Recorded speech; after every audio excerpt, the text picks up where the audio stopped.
We are live. Welcome to the RDU Buzz, where we talk about all things Raleigh-Durham news, development, just all kinds of things, all revolving around our area.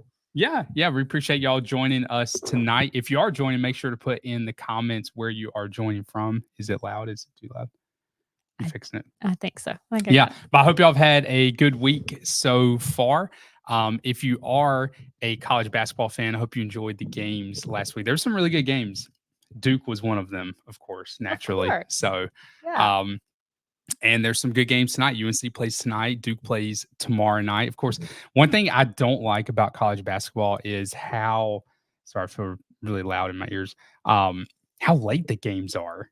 I know. I'm too old for a 9:30. Duke plays at like 9:30 tomorrow, and I'm just like, I can't do it. I can't do it. Yeah. I probably will though. But anyway, make sure to put in the comments where you are joining from.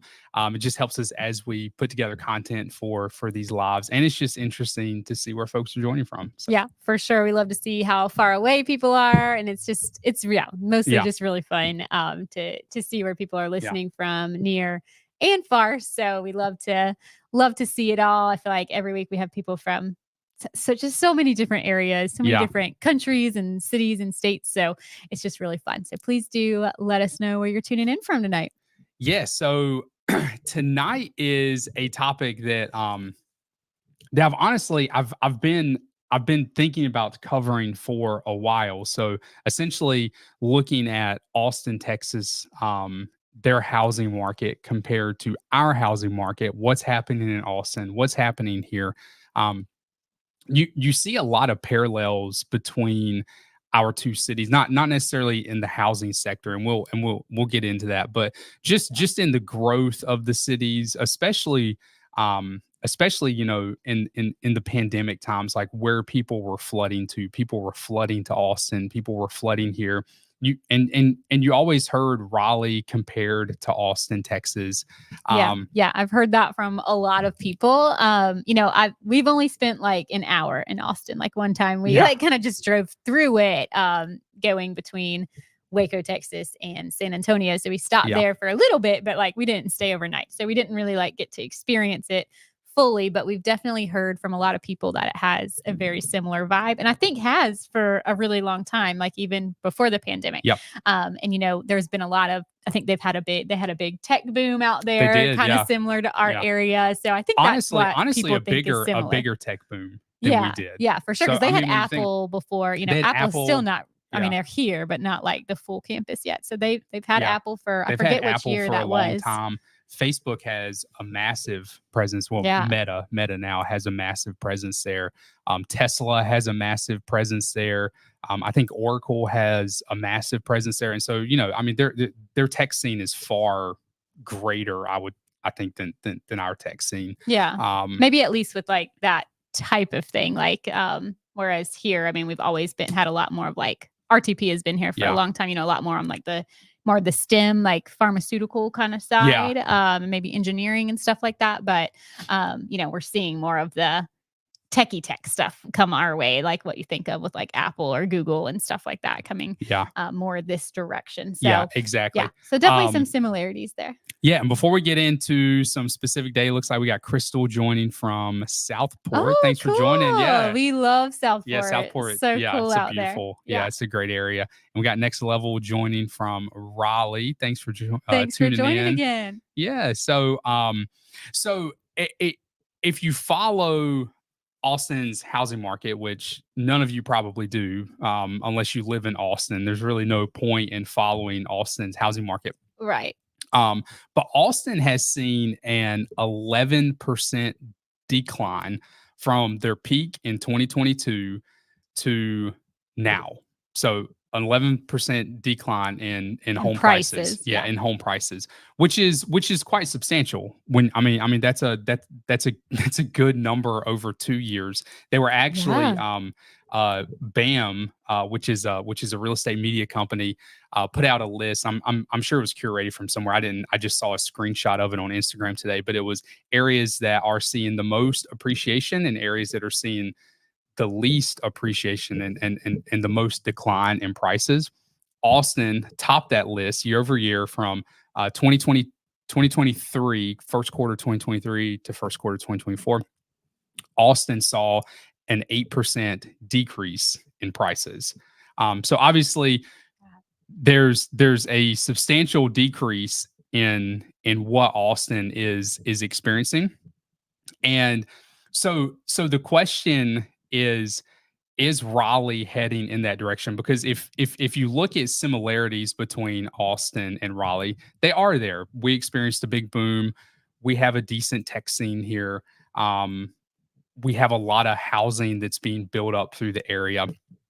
And the News and Observer, which is the reason why I actually decided to do this topic, because the News and Observer actually put out an article this week. It was an opinion piece. Is Raleigh essentially the next Austin? And I thought it had a lot of really great data that we're going to cover. But I thought it was a really good article. So anyway, so we'll dig right into the data. So when you look at Austin's housing market, for the past 2 years, they've seen an 11% decrease in home prices. If you're looking at Redfin, this is actually pretty interesting. Redfin says their average days on market in Austin is 73. If you look at our average days on market right now, which I am looking at, it is triangle wide 33. So we're half basically of what Austin is. Yeah. And to give some context to what is included, this is our whole MLS. So it kind of stretches in areas outside of just like Wake County, Durham County. So, if we narrowed that more down to just Raleigh itself, that number would probably come down quite a bit. Even different. And to be fair, the Redfin, when they're pulling in Austin's housing data, is probably doing the same. They're probably pulling in data stuff from with outskirts, all the outskirts, all the surrounding areas. Yeah, probably just whatever is on their local MLS, kind of like what we're saying here. Exactly. And so the article that was talking about the Austin market was essentially saying Austin was hit really hard during the tech layoff. So I don't know if y'all remember, but it was a year and a half ago when Facebook had some massive layoffs. Like the tech companies were getting hit really hard as the economy started to kind of unwind, it seemed. I think it was it Silicon Valley Bank during this time?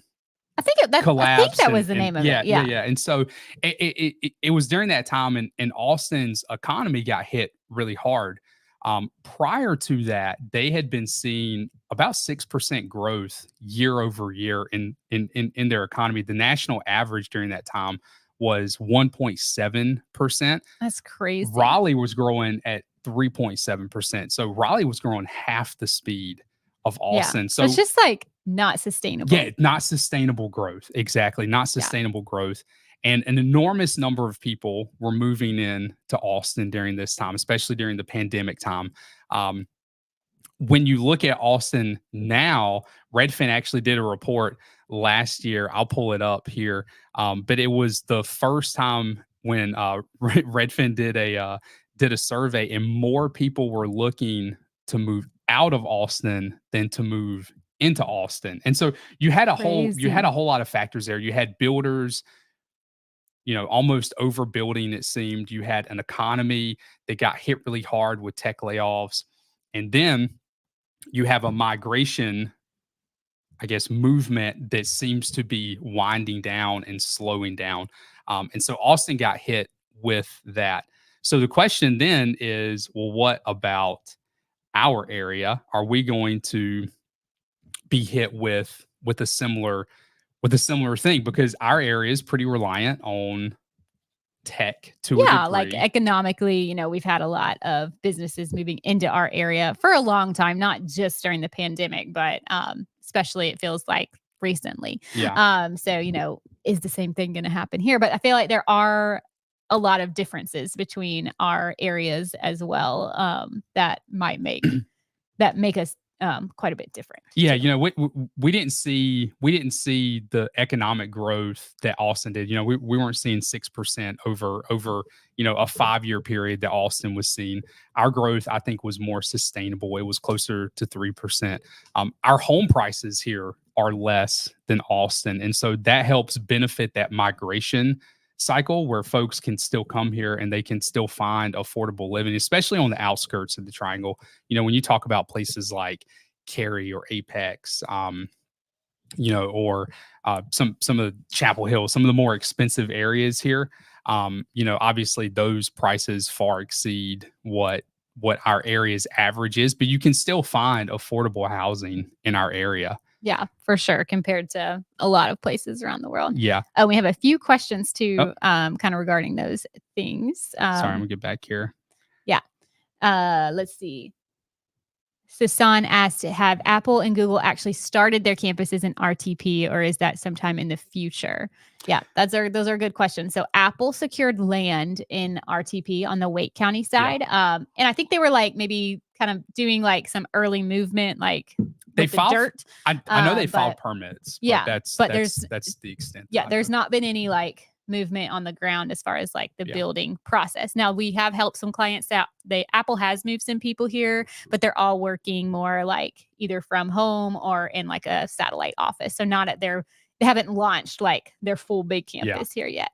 And Google, I think, they do have a small spot in Durham, but it's not like a huge Google thing. I think they have like a few contract workers that are there. And Meta was like rumored to be coming to the area, but that never seemed to become of anything. We'll see. Maybe in the future. I was skeptical of that rumor when it came out. Yeah. And because they have a lot of campuses. So I don't know. Yeah. And I feel like Meta's been they were laying people off. Only one news source even mentioned it. Right. So I don't think that's going to happen. Or if it does, it hasn't happened yet. But that was a good question there.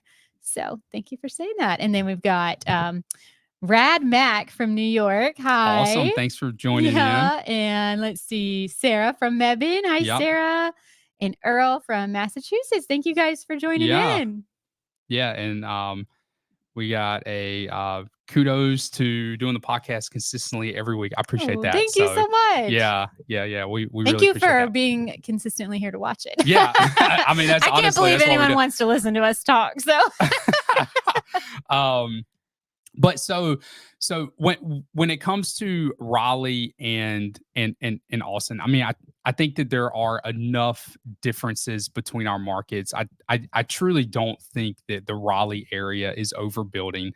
I think hopefully from an economic standpoint, I mean, maybe we're headed still towards a slowdown. It was fascinating in the article in News and Observer, Moody, which projects a lot of this stuff, projected Raleigh over the next several years. I don't know what they mean by several years, but over the next several years to see roughly an 8% dip in housing.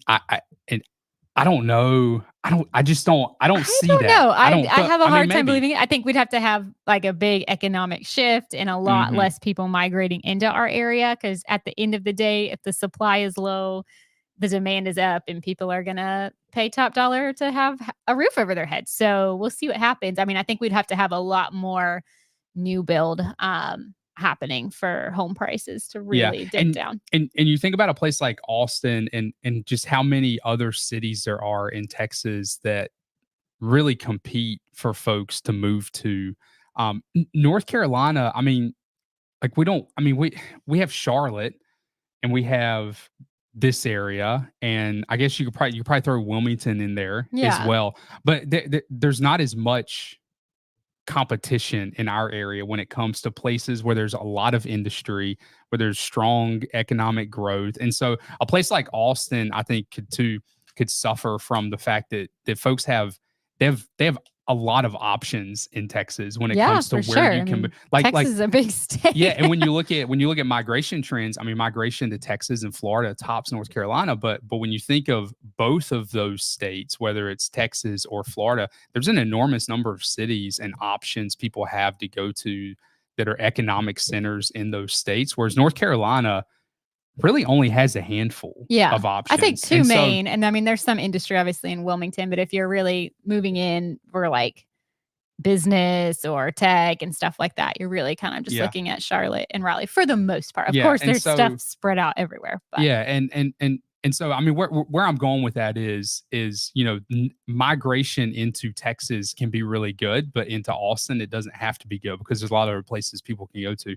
Whereas as long as migration is good into North Carolina, which it has been consistently and looks to continue to be, Raleigh is going to be a major beneficiary of that because for sure. It's the there's just not a established lot spot, of there's not a lot of other options. Yeah, for sure.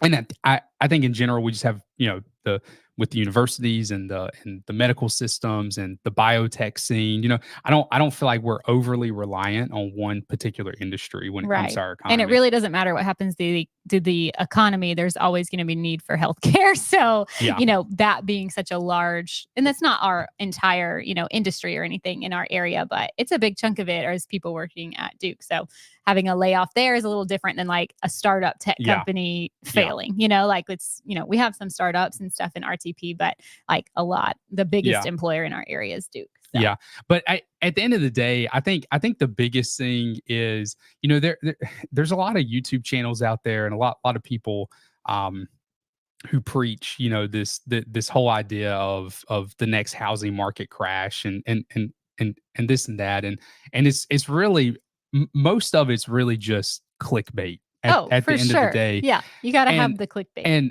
But the market is cyclical. Like there will be a downturn in the Raleigh market. It can't always go up. Right. Just like there's a downturn in the Austin market, but it's not the end of the world. Yeah, it's I don't think Austin 2008 is all over again. Yeah, I don't think people are fleeing from Austin or anything. I think it's getting to a healthy spot, to be honest. So, I mean, if we were growing at that rate here, it would be a good thing for North Carolina or for Raleigh prices to go down too, I'm sure. Cause, it was weeding people out of the housing market, just like it's already doing that here. So I'm sure in ways it's been really good for home buyers in the area and for people looking to relocate there. But it's fascinating, and we'll move on to another topic after this. But there's another real estate agent in Austin that we follow. We follow his YouTube channel.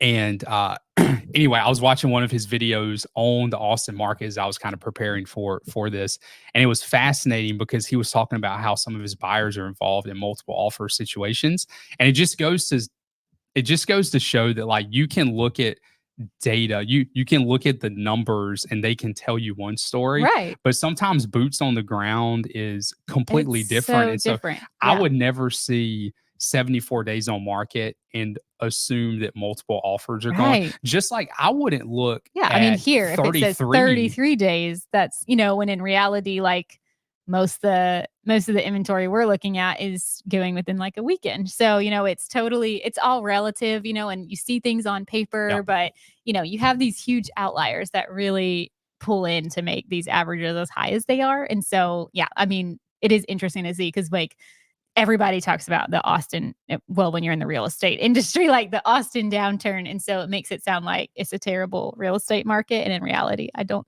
think that's really the case. I think it's just stabilizing. Yeah. But at the end of the day, I think people can take away from this. The market's cyclical. At some point, Raleigh is going to see a downturn. The likelihood of that being, an 08 style crash is so small. But I think, Raleigh's market is different than Austin's market. And so 2 different cities, 2 different stories. I don't think what's happening in Austin is necessarily coming to Raleigh. I definitely don't think so. Definitely don't think so. All right, we got a question. Why do home builders release homes in very small batches and not in big number of houses? So I have my theory on this. Yeah. So, all right. It's actually great that you asked this question because today I was out at a community and the builder told me that they were only allowed by the county to build 50 homes a year in this community. That's as many that's as many water meters as the county was allowing them was going to provide them. I don't know what the benefit of that is from the county's perspective. It's probably just paperwork and stuff like that. Like they know, okay, because it's not just that one community. This was in Franklin County, and I'm sure they've had a lot, and so it's probably an overwhelm on the government maybe they side, can't sustain to connect to like city water and city sewers. So, it depends on the town you're in. I don't think that's always the case. There's also neighborhoods that every 2 or 3 homes that sell, then the next one, there's like a percentage price increase. So I think there's some like supply and demand marketing tactics there. I think permitting, you can only permit probably so many things at one time. And you don't want to have 100 homes in the neighborhood in the same phase, because your building crew, you have these different, you can only do so much at once. So, there's a few different reasons. I think profit is one. I don't think that's like the top driver or anything like that. I think it's just realistically their team can only build so many at once. Yeah. I think permitting is 100% a factor. And I don't know. I mean, Cindy mentioned profit. I think I'm sure there's an element where I think that's if you 5% or less of it. But if you restrict your own supply, then you create your own demand. I mean, when you look at the first, it's always great if you can be the first person in a development. You're probably going to pay significantly less than the last person for the same product, and so every builder has their own rules, but it'll be like, okay, if 2 homes sell, the next one goes up by point whatever percent. And then after those, another point whatever. They just continue to increase the value of the homes as the building process goes. So yeah. No, but that was a fantastic question. So and a very timely question, because literally I was just talking to a builder about that today. Yeah, that worked out well. All right. Moving on to the next topic. We've talked enough about Austin and Raleigh. So really interesting report came out on new construction. So this report was combining, or it was looking at the different metros in the area. So our area is 2 main metros. It is the Raleigh-Cary metro and the Durham-Chapel Hill metro. And so obviously the Raleigh-Cary metro is significantly larger. So that's going to include areas like Raleigh and Cary and Wake Forest and Apex and I'm assuming Springs. like the Fuquay area, and so obviously it's a really large area, and that area dominates the new construction side of the Triangle. But what's fascinating is, and it still does. So number wise, the Raleigh-Cary Metro issued just over 20,000 housing permits last year. To put that in perspective, the Durham-Chapel Hill Metro released just over 7,000 housing permits. So obviously the Wake and or the Raleigh-Cary Metro numerically is far above the Durham-Chapel Hill Metro. But what's fascinating is the Raleigh-Cary Metro saw a 4% decrease in permits issued, but the Durham-Chapel Hill Metro saw a 10% increase. And so really interesting. Because historically, I think Durham County, and I don't know about I haven't really heard much about. There's not a ton. I mean, I feel like a lot in Chapel Hill, and I'm not sure if they're including Chatham County in that. So a lot of building that's been happening in Chapel Hill is usually on the Chatham County side. But I know Durham County, when we talk to developers and builders, I think is a lot more strict and slow when it comes to the permitting process. So I know a lot of developers have kind of avoided developing in the Durham area because I think it's just more of a hassle. Like it's a lot easier to go across the line into Raleigh. So I don't think that's true I think anymore. they're loosening up. Yeah, I really do, because I feel like we're seeing more and more new construction in Durham. Prominently, it's on the northern side of the county and the eastern side. But yeah, and I mean there's been enormous amounts of new construction in Durham, like on east side. And you might have just said this. Sorry, I was looking at numbers. Am I repeating what you just said? Everything. Yeah. Cool. He doesn't listen to me. We have it on recorded record numbers that he doesn't listen. Yeah, I was over here looking at the numbers, not paying attention to what Cindy's saying. Which is So anyway, but when you're driving through, especially the east side of Durham, it is substantial, the new construction that's going on over there. Yeah, like if you're on Highway 98 and the kind of the areas surrounding that, like Cheek Road, really those 98 areas. down to the Briar Creek area. Yeah, right. Just a lot of it. I don't want to say a lot of it's townhome. A lot of it's single family, but there is a lot of townhome as well. Yeah. So, and it's diverse types of new construction too. And what I mean by that is, you have the neighborhoods, but you also have a massive 55 plus community going in right off of Highway 98. Yeah. So, there is a lot. I feel like with Falls the 55 Village, and up communities, Falls Village. So there's but there's a lot in that area as you're like leaving Durham, coming into Raleigh near the Briar Creek area. It's just like 55 and up community after 55 and up community after 55 and up community, which is kind of nice for the people living there because I feel like you're surrounded. It's like college again. It's like all of these 55 and up communities, people your age to go hang out with. Sounds kind of fun. But yeah, there's a lot of them out that way. So, and there's a lot in Wake County as well. But I, several years ago, we used to tell folks, if you're looking at new construction, Durham's probably not a great fit, but that's not accurate anymore. It's changing. That's completely inaccurate. So it's definitely, it's changing a lot. I mean, there's obviously more options in Wake County, but the options are opening up for new construction in Durham. It is. Yeah, it is. So anyway, I thought that was really cool. And because these are things I see on a day-to-day basis as I'm driving through, but I don't ever run like the percentage numbers or anything. So it's cool to see actual data back up what we're seeing, which is an enormous amount of new construction. Yeah, for sure. Okay. What you looking for? I thought there was a comment, but it was just someone saying thank you. Oh, okay. So. All right. Up next, speaking of Durham, there is a brand new rooftop restaurant that's coming to the Linny. Downtown Durham to the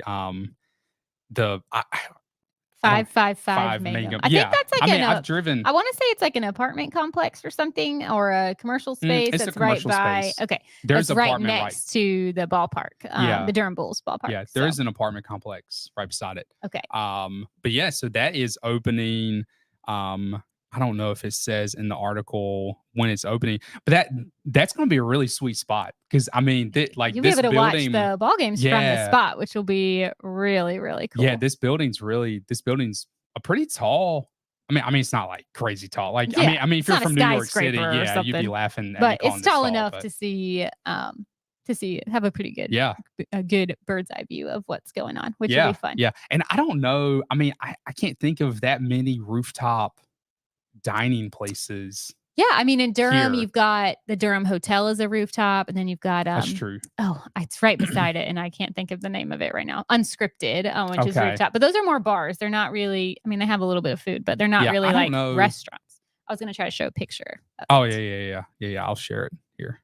Yeah, but not a ton of. I mean, there's a few little things here and there, but definitely not a lot. It's not a great picture, but this is what the building looks like. It's a building. So gives you an idea of how tall it is. Yeah. But says eclectic menu of shareable small plates.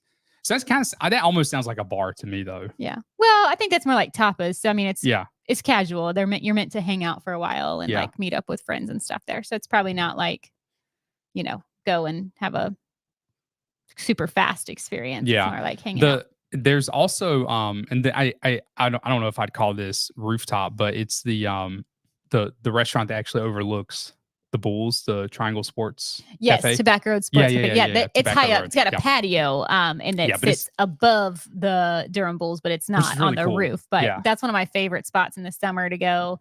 Yeah, if you're in the area and you want like an outdoor dining experience, you can go during a Bulls game. They have a bar on the outside as well, but you can also get a table to eat out there, and it's really fun if you can catch it. I mean, it's nice all the time, but if you can catch it during a Bulls game, it's fun because you don't have to pay to get in to see the tickets. But I mean, you're not going to stay long enough for the whole game, but it's still a really neat experience. That's tough though. Catch it at a Bulls game. Yeah. Well, it's crowded. Like patio seats. Yeah. I mean, you're going to wait for a table for sure, but I've caught it a few times. So I don't know. Maybe it's not as tough as you think. I've never. It's been a while. We haven't been in a long time. I've never been for a Bulls game. Yeah, it's fun. And you can see him practicing out there sometimes too, which is cool. But yeah. So speaking of growth in the area earlier, for those who have followed us for a while or who have just familiar with with the news in the area. A company called Wolfspeed, which I didn't know this. I thought Wolfspeed was just. I mean, I knew nothing about they were Wolfspeed. Like microchips. They used to be something. Cree. I think it was Cree. Oh, CREE. Yeah. Very So cool. that's Wolfspeed now.